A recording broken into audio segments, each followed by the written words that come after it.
Welcome to the Explainer! All right, today we're going to break down two really powerful ways to teach writing. And we're basing this all on the work of expert Jeremy Harmer. We're going to get into the difference between focusing on that perfect final text versus focusing on the actual journey of creating it. So, let's kick things off with a question that probably drives every English teacher crazy. You've seen it, right? Your students can absolutely nail a grammar test. They know the vocab. But the moment you ask them to write a simple email, they just freeze. Well, the answer might be hiding in how we're teaching writing in the first place. And that really gets to the heart of what we're talking about today. Are we teaching them to create a perfect, polished product, or are we guiding them through a creative and, let's be honest, sometimes messy process? Let's look at these two powerful ways of thinking about it. Okay, let's dive into this, because really it all comes down to where you, as the teacher, decide to put the focus. And trust me, that one decision can completely change the vibe in your classroom and how your students feel about writing. Okay, so let's break this down. Think of it like this. On one hand, you've got the product approach. Here, the final text is the star of the show. It's all about accuracy, getting it right, basically making it look just like the model.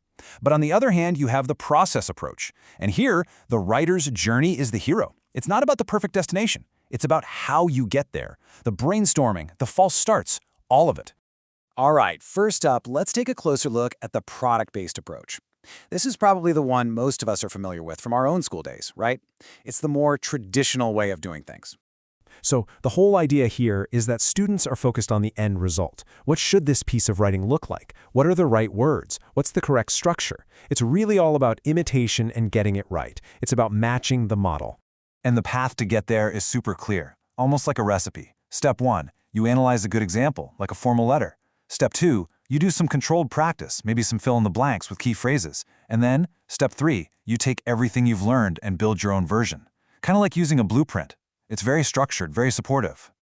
Okay, now let's flip the script and look at the process-based approach. If the product approach is like building with a set of instructions, this is more like sculpting. It's all about the writer's journey and shaping ideas as you go. And this quote from Jeremy Harmer really captures the whole mindset shift here. You see, writing isn't a straight line. It's messy, it's recursive, and that just means you're constantly circling back. You plan, you write, you edit, and then you go back and replan, rewrite, and re-edit all over again. So how does that look in practice? Well, these stages give us a good idea.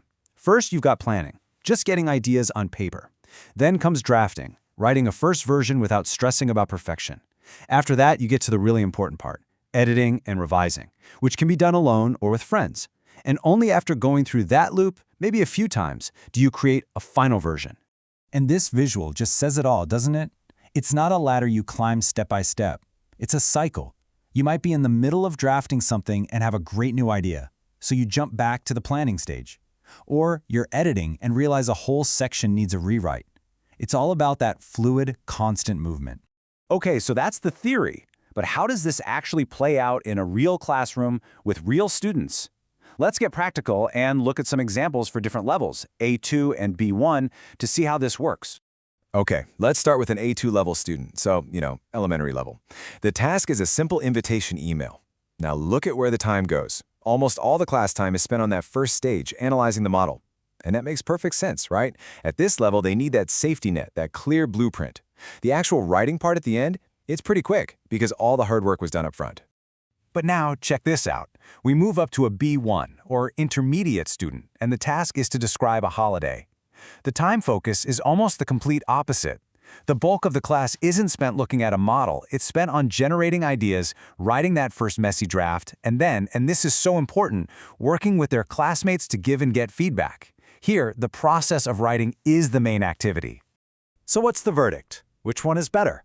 Well, the big takeaway here is that that's the wrong question.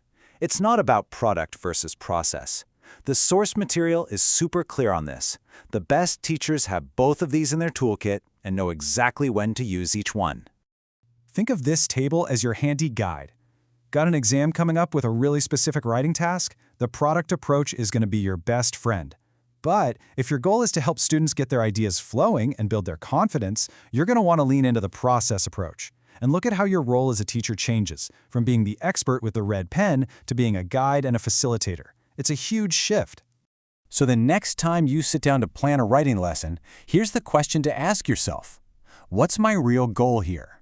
Am I helping my students build a perfect, accurate product? Or am I guiding them on a creative journey through a process of discovery? Your answer to that question will make all the difference.